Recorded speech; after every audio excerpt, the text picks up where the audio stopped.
kegiatan dan kenikmatannya. Baiklah, di sini Ibu akan menyampaikan materi tentang listrik statis dalam kehidupan sehari-hari.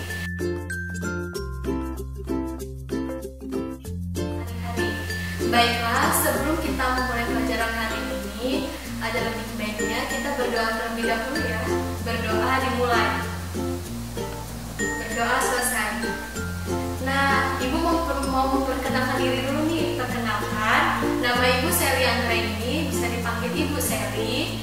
Di sini Ibu mahasiswa Universitas Bengkulu akan mengajarkan beberapa materi pada hari ini. Baiklah, sebelum mulai pelajaran hari ini, Ibu akan menyampaikan dulu nih apa sih tujuan pembelajaran hari ini. Jadi tujuan pembelajaran hari ini itu yang pertama dapat memberi contoh gejala kelistrikan yang terjadi dalam kehidupan sehari-hari. 2. Menganalisis peristiwa yang terjadi pada penggaris plastik yang digosokkan pada rambut yang kering. 3. Mengidentifikasi jenis-jenis muatan listrik. 4. Menjelaskan interaksi dua muatan listrik. Dan yang terakhir, menganalisis beda potensial dua benda bermuatan. Jadi, nanti Ibu akan memberikan lembar kerja siswa. Jangan lupa dikerjakan ya, praktikumnya mudah kok, tidak susah. Materi yang pertama itu tentang contoh gejala kelistrikan. Nah, tahu gak sih apa sih kegunaan kelistrikan itu? Banyak kan. Gunanya listrik itu bisa untuk ngecas HP, untuk masak nasi, untuk hidupkan lampu, masih banyak lagi ya yang lain. Kemudian, oke, itulah kegunaan dari listrik tadi ya. Nah, kita masuk materi selanjutnya yaitu tentang muatan listrik.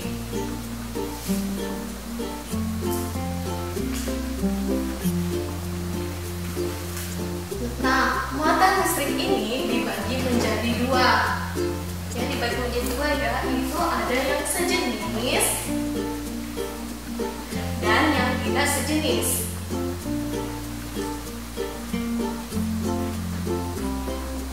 Nah, yang dikatakan sejenis itu apabila bermuatan positif dengan positif atau negatif dengan negatif.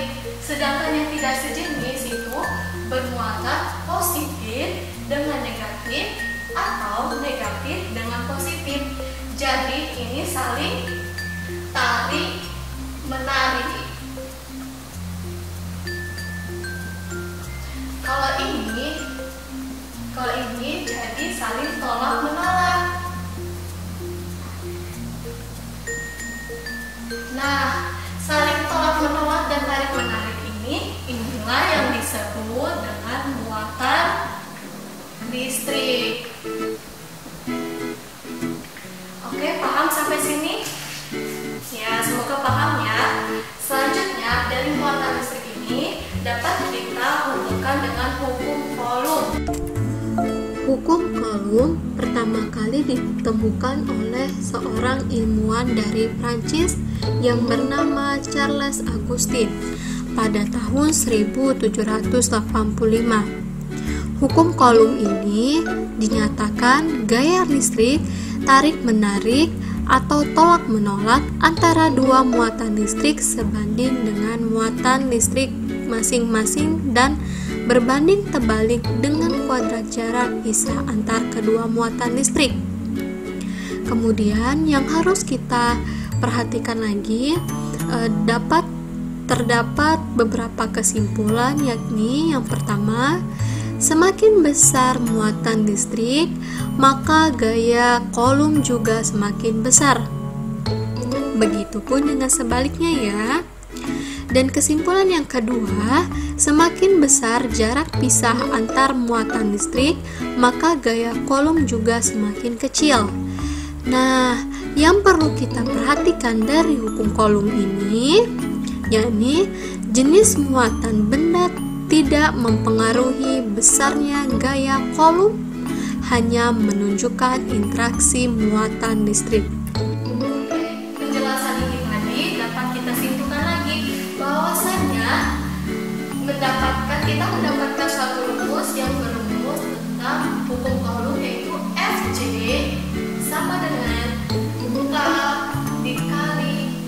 Q1 dikali Q2 per R kuadrat.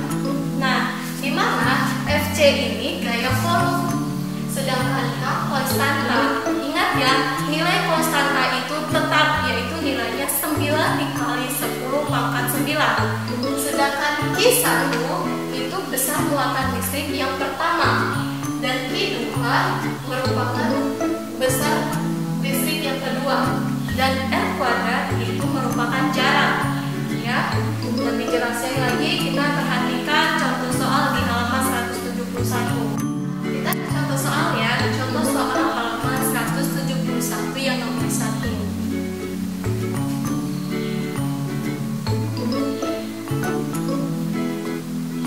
Di sini sudah ada soalnya. Dua buah muatan listrik positif yang ada di dalam membran sel saraf masing-masing sebesar Q dan 2Q terletak pada jarak 2 cm. Ingat ya, 2 cm. Hitunglah berapa gaya volume yang dialami kedua muatan tersebut jika Q sama dengan 1,6 sampai dikali 10 pangkat min 19C. Jadi kita ketahui dulu nih apa yang diketahuinya. Diketahui Q1-nya tadi berapa? Q1 kan plus Q ya. Jadi sama dengan nilainya 1,6 dikali 10 pangkat min 19C. Sedangkan yang Q2 itu tadi di soal 2Q ya. Jadi 1,6 dikali 2Q itu 3,2. Oke kan ya, 3,2 dikali 10 pangkat min 19C. Dan R-nya jaraknya berapa tadi? 2 cm. 2 cm. Mau kita ubah nih ke bentuk M. Jadi 2 dikali 10 pangkat min 2M. Paham ya? Yang ditanya ya FC-nya ya, ditanya gaya volumenya. Gaya volume atau FC. Nah, gimana penyelesaiannya? Jawab. Masukin aja ke rumus. Tulis rumusnya dulu. FC sama dengan K dikali Q1 dikali Q2 per R kuadrat. Ya, masukkan nilainya. Nilai konstanta ingat ya, tetap ya. Jadi 9 dikali 10 pangkat 9 dikali Q1-nya berapa? 1,6 dikali 10 pangkat min 19C dikali Q2 3,2 dikali 10 pangkat min 19. Jaraknya berapa? R kuadrat 2 dikali 10 pangkat min 2. Ini kan kuadrat ya, jadi kita letakkan kuadrat di sini. Kita selesaikan terlebih dahulu yang di dalam huruf. Oke? 1,6 dikali 3,2 itu 5,12. 5,12 ya. Udah, 5,12 dikali lagi nih ke angka 9 ini. Berapa? 5,12 kali 9 berapa? Iya, 46,08. Kita tulis nih di bawah. 46 ya, sorry. 46,08. Kita tulis di bawah. 46,08 nih dikali 10 min, ketemu min jadi positif. 19 ditambah 19 itu 38 ya. 38 ditambah lagi 9 dikurang 9 jadi 29. Minus ya, minus 29 per, kita yang bawah lagi nih, 2 dikali 2 kan kuadrat nih, jadi 4 dikali 10 2 lagi 4, minus 4. Oke? Jadi kita tinggal kalikan lagi nih. Jadi hasilnya 11,52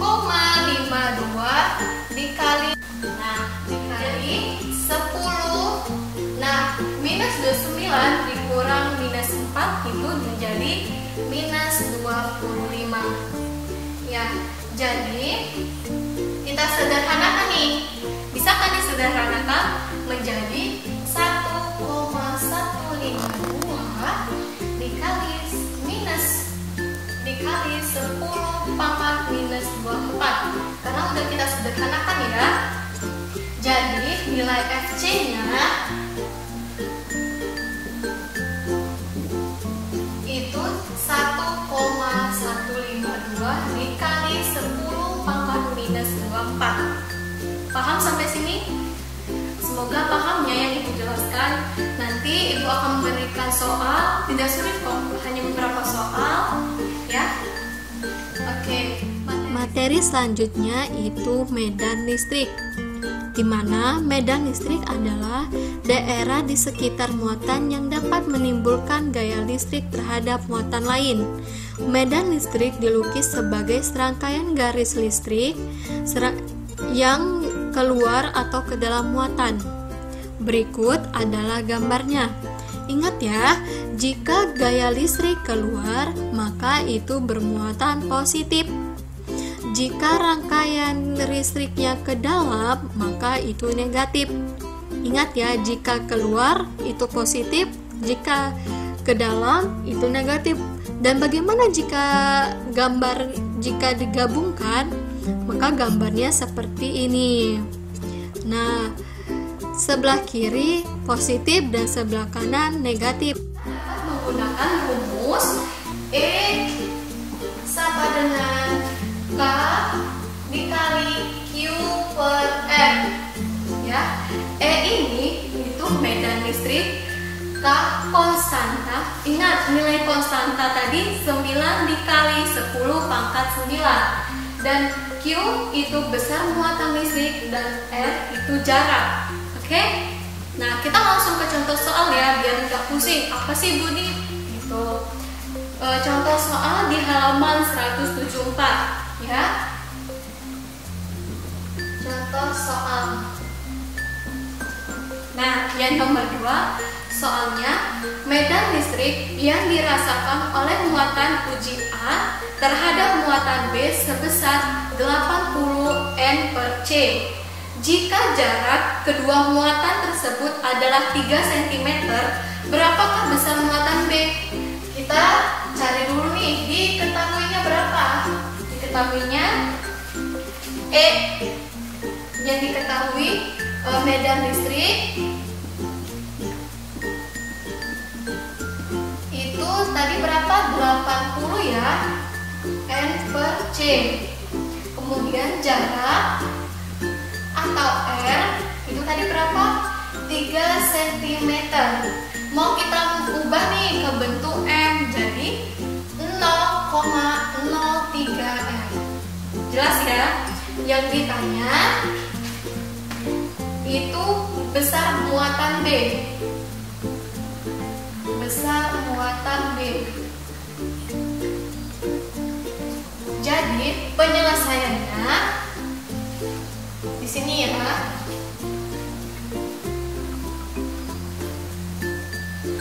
Tinggal kita masukkan rumus nih. Rumusnya tadi apa sih? E sama dengan K dikali Q per R kuadrat. Ya. Jadi E-nya tadi udah diketahui kan medan listriknya 80 N/C. Nilai K itu tetap 9 dikali 10 pangkat 9.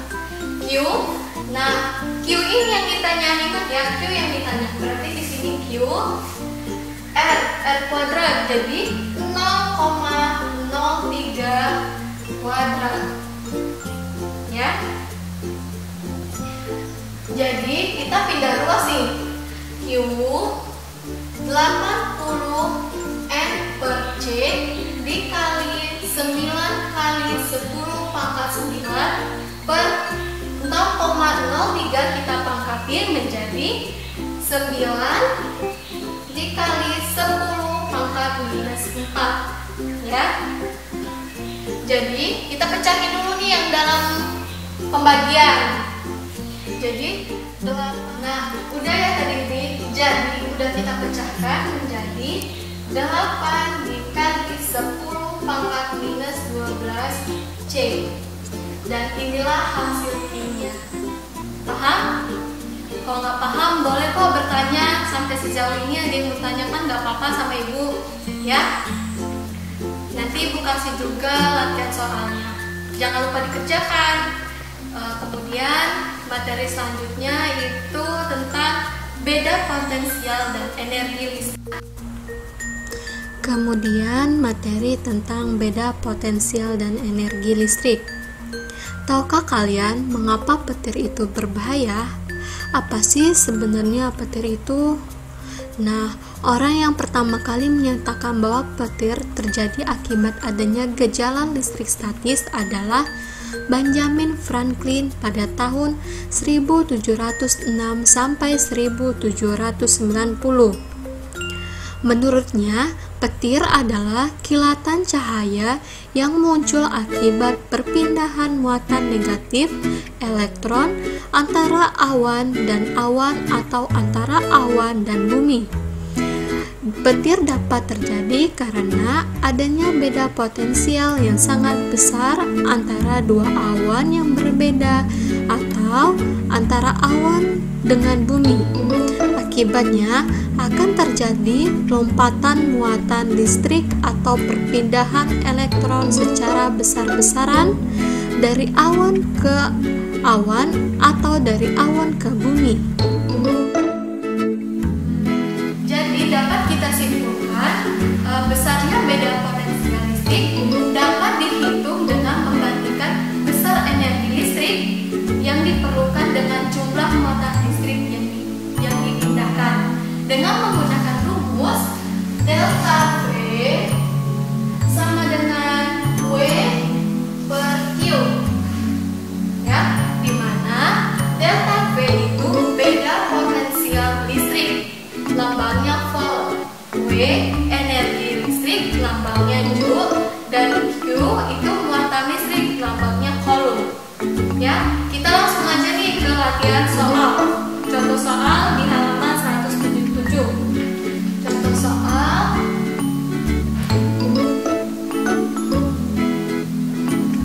yang pertama, berapakah beda potensial untuk kutub baterai sebuah rangkaian jika baterai tersebut membutuhkan energi sebesar 60 Joule untuk memindahkan muatan sebesar 20 C. Nah, kita tulis dulu nih yang diketahui. Diketahui itu W-nya tadi 60 Joule. Kemudian Q-nya itu 20 C. Yang ditanya apa? Beda potensial. Nah, kita jawab ya. Tinggal masukin rumusnya. Tapi kalau misalnya ditanya beda potensial, berarti rumusnya V sama dengan W per Q. Oke? Nah, tinggal kita masukkan 60 Joule per 20 C. Tinggal kita bagi berapa? Jadi nilainya 3V. Udah ya? Ngerti dong sampai saat ini? Nah, Ibu ada beberapa soal. Ibu punya ada 3 soal. Kemudian Ibu ada lembar kerja. Itu berupa praktikum tadi tentang peristiwa yang terjadi pada penggaris plastik yang digosokkan ke rambut yang kering. Nah, mohon dikerjakan ya. Jangan lupa dikumpul.